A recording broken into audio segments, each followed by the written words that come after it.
సంస్కృతి సంపద YouTube channel తరపున అందరికీ స్వాగతం. కవిసింహ శతావధాని చిత్రకవి శ్రీ కోకూరి కాశీపతి గారి సారంగధరీయం కావ్యం పఠనం కావిస్తున్న శ్రీ నూతలపాటి వెంకటరత్న శర్మ గారు దానిని ధారావాహిక ప్రసంగంగా ప్రసంగిస్తున్నారు. వారి ధారావాహిక ప్రసంగంలో ఈరోజు 85వ ప్రసంగం చేస్తున్నారు. శ్రీ శర్మ గారికి స్వాగతం.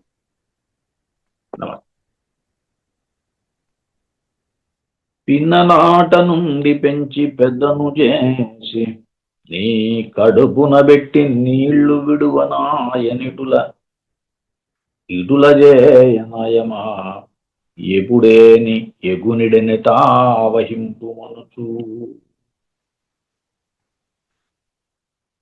పిన్ననాట నుండి పెంచి పెద్దను చేసి నీ కడుపున పెట్టి నీళ్లు విడువనాయే ఇడుల చేయనాయమా ఎప్పుడేని ఎగ్గునిడెనే తావహింపు మనుచు. ఇలా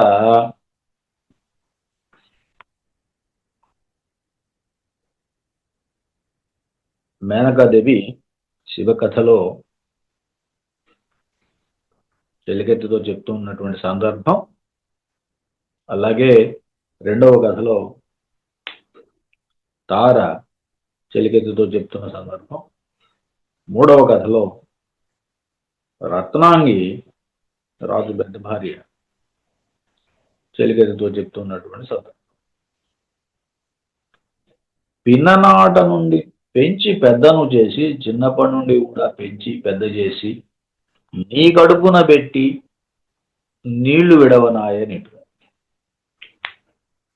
ఈ నింద పూర్తి కాలేదు, నిందా వాక్యాలు నడుస్తూనే ఉన్నాయి. అందులో ఇది నీ కడుపున పెట్టినట్టు అయింది అని ఇలా నిందిస్తోంది. నీ కడుపున పెట్టి నీళ్లు విడవనాయ.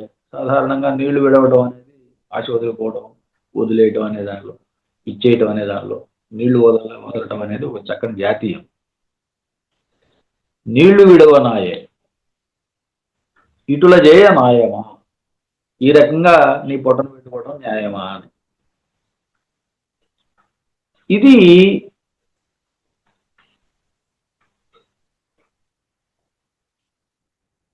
ఈ న్యాయమా అనే దగ్గర శివకథలో ఆయమా అని చెప్పాలి, అంటే ఆమె. మిగతా రెండు కథల్లో న్యాయమా అని ప్రశ్న, దాన్ని విడదీయటం అట్లా. శివకథలో ఇప్పుడు మనం చెప్పుకుంటున్నాం కాబట్టి హిమవంతుని భార్య మేనక చెలికత్తితోటి ఇలా అంటుంది, ఇంతకాలం పెంచి పెద్ద చేసి చివరికి నీ కడుపును పెట్టినట్టయితే నేను నీళ్లు వదలాల్సి వచ్చింది. ఇటుల చేయ ఆయమ ఎప్పుడేని ఎగ్గునిడనే. ఇట్లా చేయటానికి పార్వతి, ఆయమ అంటే ఆమె అని, పార్వతి ఎప్పుడేని ఎగ్గునిడనే నీకేమన్నా ఒక కష్టం కలిగించిందా, కీడు చేసిందా? తావహింపు, ఇదిగో ఈ పని చెయ్యి అని చెప్పి నీకేమన్నా కష్టం కలగజేసిందా? తా వహింపు మనసు, వహించుట అంటే పూనుట చేయుట అనే అర్థంలో వాడతాం. ఎగ్గునిడనే తా వహింపు మనసు, నేను ఈ పని చెయ్యి అని చెప్పి ఏమైనా నేను ఇబ్బంది పెట్టిందా, కష్టపెట్టిందా, కీడు చేసిందా? ఇలా ఆ చెలికెత్తిని తూర్నాడడం అయితే పూర్తి కాలేదు. రెండో కథలో కూడా ఇలాగే, నీకు శిష్యుడిగా వచ్చి చేరిన దగ్గర నుంచి పెంచి పెద్ద చేసి చివరికి నీ కడుపున పెట్టినట్టు అయింది. నీళ్లు విడువనాయని ఇటుల చేయ న్యాయమా, నీళ్లు విడువనాయ ఇటుల చేయటం న్యాయమా? ఈ రకంగా చేయటం ఇక్కడ న్యాయమా అని ప్రశ్న. నాయమా, న్యా లేదు, నాయమా అంటే న్యాయమా అని అర్థం. ఎప్పుడేని ఎగ్గుబడినే ఎగ్గునిడినే తావహింపము, నిన్ను చేయమని ఎప్పుడైనా కీడు నీకేమైనా కీడు చేయలేడా? నీకేమైనా ఆపద కలగజేశాడా, కష్టం కలగజేశాడా? ఇది చంద్రుడి కథలో తార నిందిస్తూ మాట్లాడిన మాట. సారంగధర కథలో రత్నాంగ అంటోంది, చిన్నప్పటి నుంచి పెంచి పెద్ద చేసి ఇప్పుడు నీకు అడుగును పెట్టినట్టు అయింది, నీళ్లు విడిచేసినట్టు అయింది, ఇట్లా చేయటం న్యాయమా? ఇప్పుడేనే నీకు కష్టం కలగజేశాడా అని ఇక్కడ ఎవరిని చెలిగెత్తను కాదు, ఇక్కడ చిన్న భార్య అయినటువంటి చిత్రాంగిని ఉద్దేశించి చెప్పుకోవటం మాత్రం చెలిగెత్తితో చెప్పుకుంటాం. గురునకు సారంగధరుని పొరిగొనునంత నుడి చెప్పి పొన్నారితనం విరవొందనుంటివి, ఇది సరసమే నీ కనుల మండ జల్లారెనటే. వాక్యం ఏమని? శివుడి కథలో గురునకు సారంగధరుని పొరిగొనునంత నుడి చెప్పి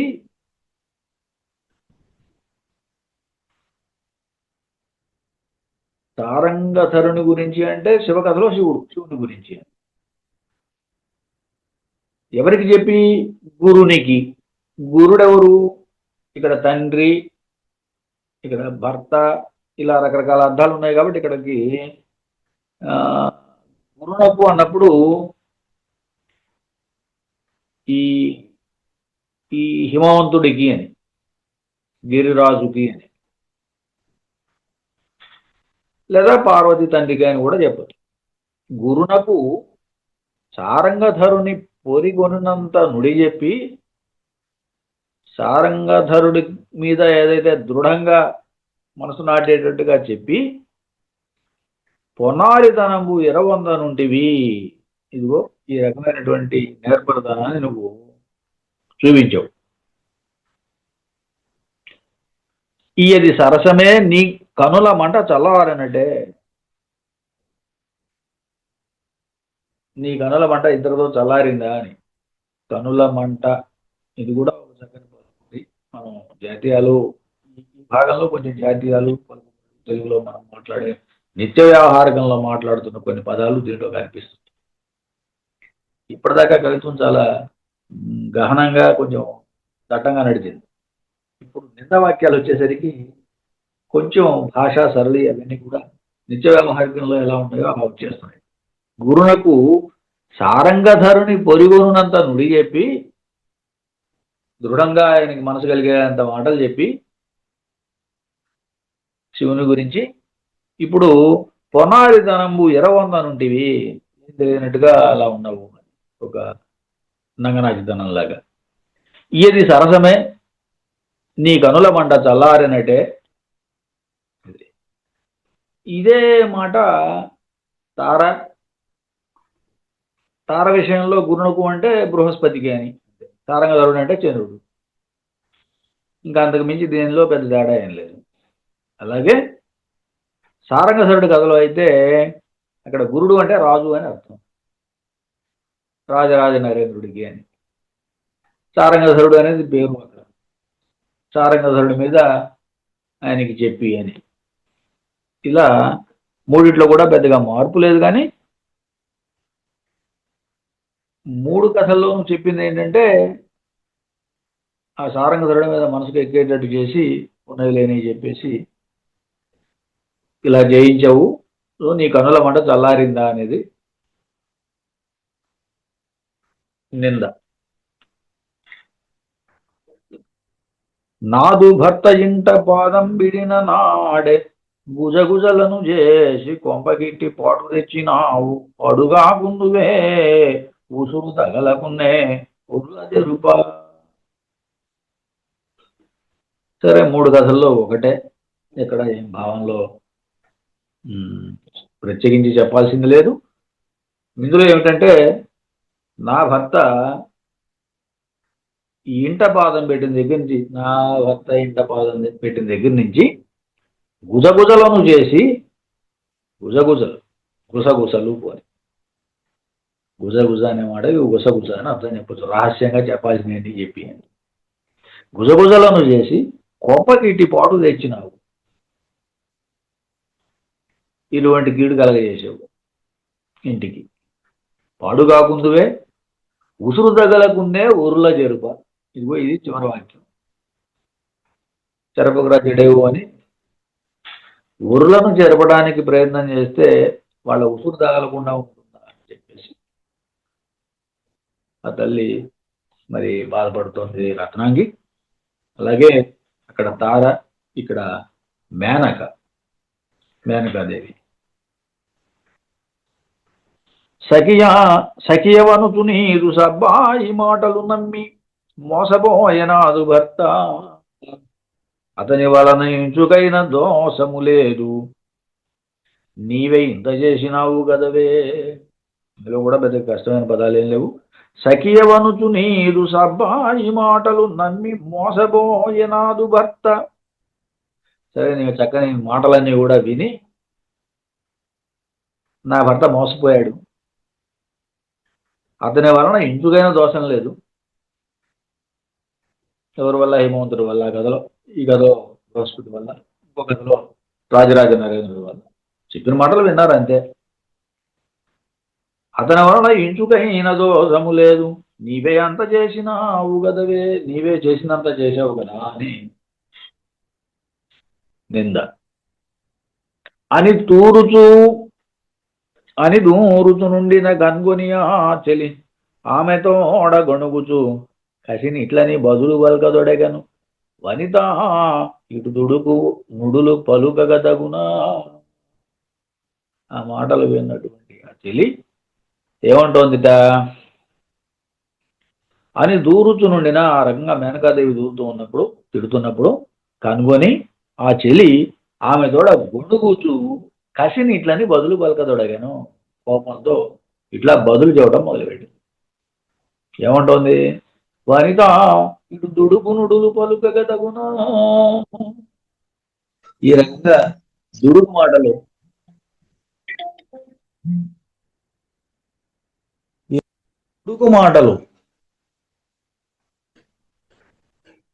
పలుకదగునా, పలకొచ్చునా, ఇట్లా నింద చేయవచ్చునా అని. అలాగే 3 కథల్లో కూడా అదే. అక్కడ మేనకతోటి అన్నది మొదటి కథలో మేనకాదేవితోటి చెలికెత్తే. అలాగే 2వ కథలో చెలికెత్తే తారతోటి అంది. 3వ కథలో చెలికెత్తే రత్నాంగితోటి అంటుంది. నిందమోసిది చాలదే ఇందు విషయమరయ నీ బతికే, ఇసుమంతయేని కళ్ళనుడివిన నాకే అగంబుదవులు లేక ఊరకదిట్టిన నీకెదవులు. సాధారణంగా నిజమే, వ్యవహారికంలో బయట ఎలా అయితే తిట్టుకుంటారో అలా ఉన్నది ఇక్కడ. ఎంత ఎంత స్వభావ సిద్ధంగా ఉందో చూడండి. ఏముంటుంది? నింద మోసిది చాలదే, నేనే చెప్పానని ఒక నింద మోపావు, ఆ మోస్తున్నాను ఆ నిందని, అది చాలలేదా? ఇందు విషయం అరయ నీ బతికే ఇసుమంతయే నీ కళ్ళనుడివిన నాకే అఘంబుదగులు. ఈ విషయాన్ని నీ పతికి నేను చెప్పినట్టయితే, ఇందులో అబద్ధం చెప్పినట్టయితే, కళ్ళనుడివిన అబద్ధం చెప్పినట్టయితే నాకే అఘంబు తగులు, నాకే పాపం తగులుతుంది. నేను ఉన్నదంటే చెప్పాను తప్ప పాపం ఏమీ చెప్పలేదు, లేనిదేం చెప్పలేదు. అలా చెప్పుంటే ఆ పాపం నాకు తగులుతుంది. లేక ఊరగా తిట్టినా, నా తప్పేం లేకుండా నువ్వు తిట్టినట్టయితే అది నీకే తగులు, నువ్వు అంటావు, నీకే తగులు.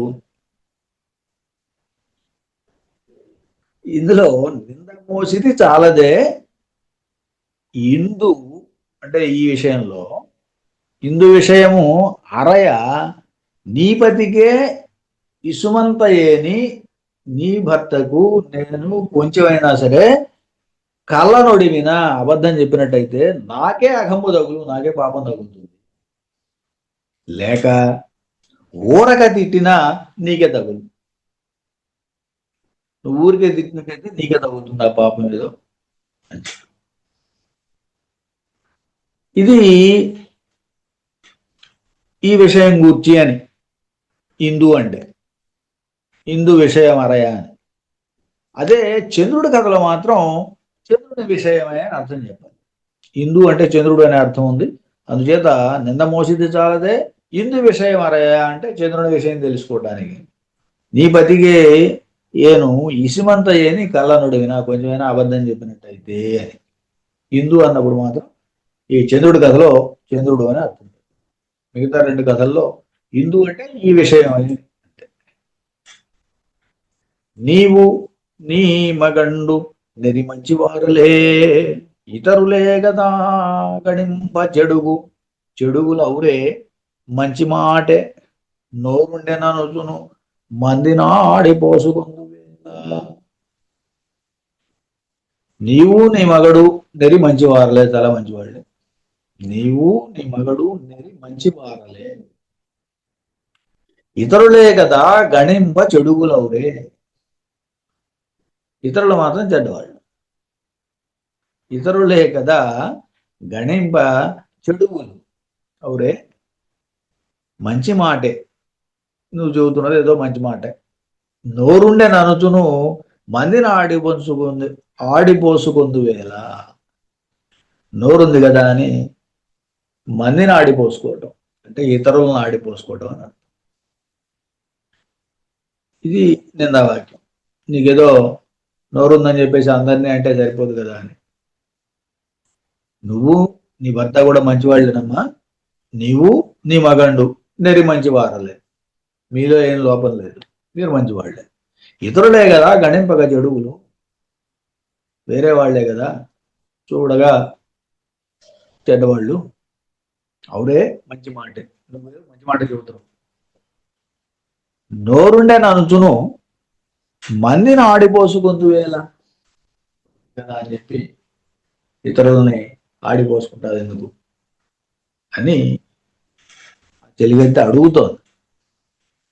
అలా మూడు కథల్లోనూ అంతే. ప్రేమతో ఆడను నీవును పెంచుకొని నా పట్టి చెడగొట్టనే తలబెట్టలేదు నాతిలో ఏరు చేసుకున్న ఎది వారలను అనుభవింపక తీరునే అవరిలోన. ఇందులో కూడా ఒకటే భావం మూడు కథల్లోనూ, ఏ రకమైనటువంటి భేదం లేదు. ప్రేమతోడను నీవు పెంచుకొనిన పట్టిని చెడగొట్ట నే తలబెట్టలేదు. ప్రేమతో పెంచుకున్నటువంటి పార్వతిని శివకథలో, అలాగే నీవు ప్రేమగా పెంచుకున్నటువంటి చంద్రుణ్ణి ఈ కథలో, అక్కడ సారంగధలో ఉంది. పెంచుకొనిన పట్టి చెడగొట్టనే తలపెట్టలేదు నాతిరో ఏరు చేసుకున్న ఎది వారలను భవింపక తీరునే అవనిలో. ఇక్కడ ఎవరు చేసుకున్నది వారే అనుభవిస్తారు తప్ప దాన్ని తప్పించుకోలేరు అనేటువంటి భావంలో చెబుతోంది. కాబట్టి ఇందులో చేసింది ఏమీ లేదు అని చెప్పడం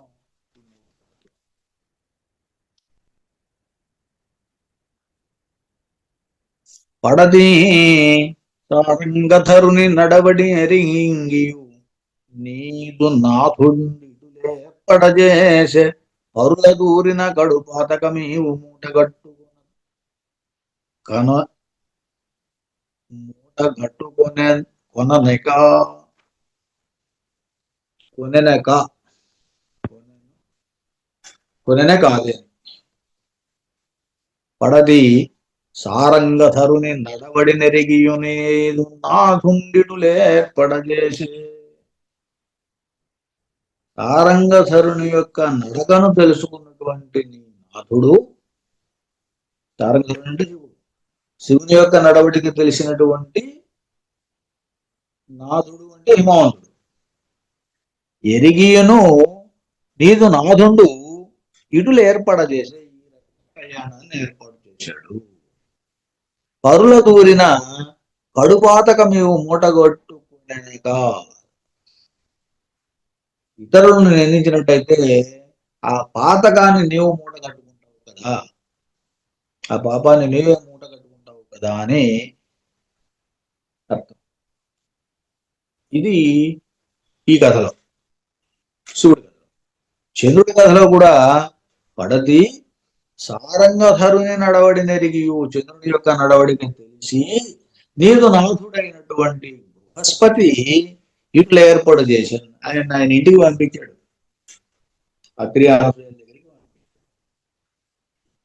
పరుల దూరిన కడు పాతకమేవు కొననెగా.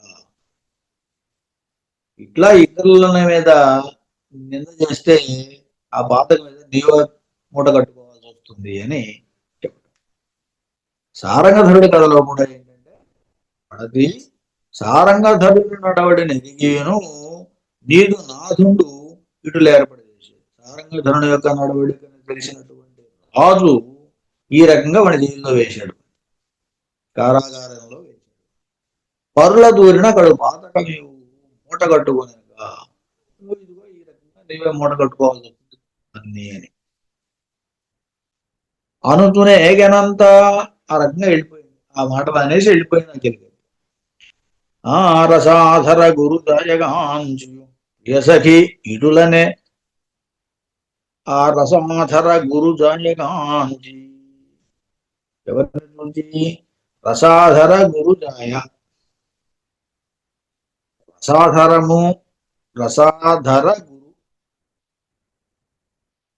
రసము అనే దానికి భూమి అనే అర్థం ఉంది. రసాధరము అంటే భూధరము అని అర్థం. భూధర గురుడు అంటే శ్రేష్ఠుడు అని. అంటే హిమాలయాలు అనుకో, రాజు. ఆయన యొక్క జాయను కాంచి అంటే భార్యను చూచి అని, అంటే మేనకాదేవిని చూచి అని. ఆ రసాధర గురు జాయగాంచియు ప్రియ సఖి ఇటులనే. ప్రియ సఖి ఇటులనే ఏమంటోంది? ఆ అంతరంగిక సఖి ఏదో ఉంటుంది. సాధ్వి వినగదమ్మ సారంగధరుడు సామాన్యుడగునటమ్మ.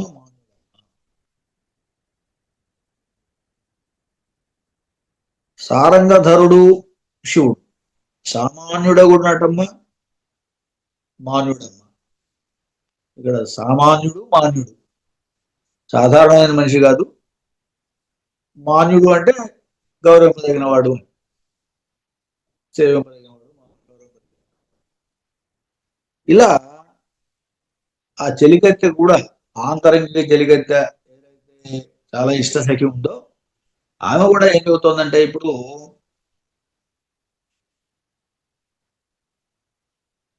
ఈ మేనకాదేవితోటి సాధ్వి వినగదమ్మ సారంగధరుడు సామాన్యుడగునటమ్మ మాన్యుడమ్మ. సారంగధరుడు సామాన్యుడు కాదు, శివుడు సామాన్యుడు కాదు, మాన్యుడు అని చెలికత్తె కూడా చెబుతోంది మేనకాదేవి ఈ కథ. చంద్రుడి కథలో రసాధరము, రసాధర గురుడు, రసాధర అంతవరకు. రసాధరము అంటే అమృతము వంటి పెదవి, రసము, అమృతం వంటి రసాన్ని కలిగినటువంటి పెదవి అని. అమృత రసము వంటి పెదవి అని. రసాధరం అటువంటి శ్రేణి అని. రసాధరం అమృతము వంటి మోవి కలిగినటువంటి తారను.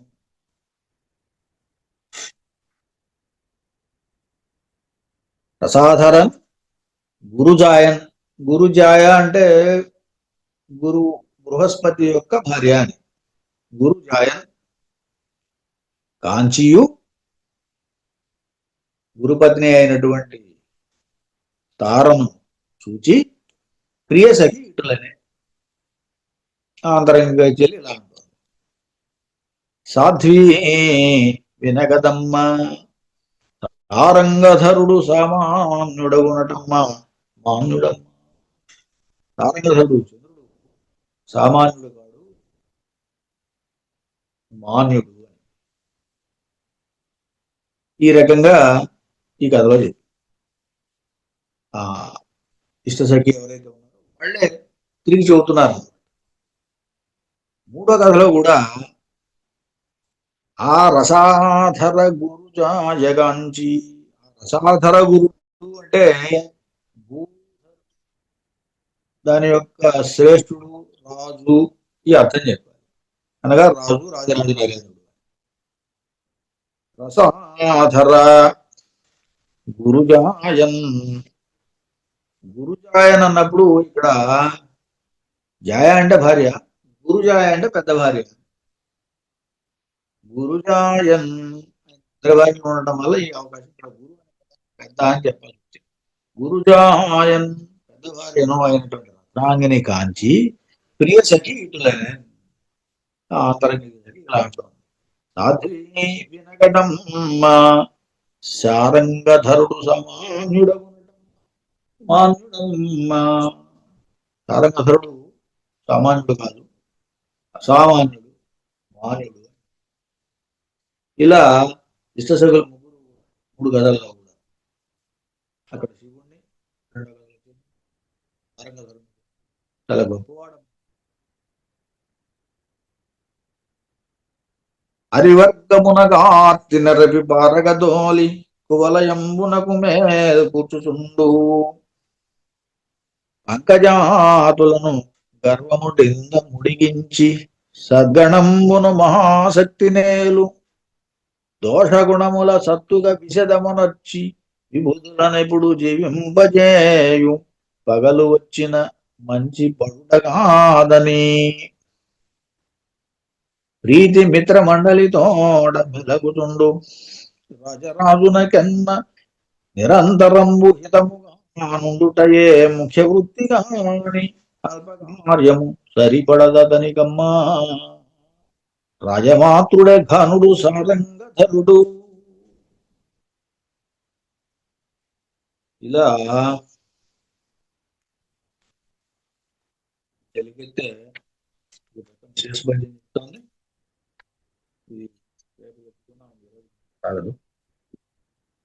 సరే, స్వస్తి.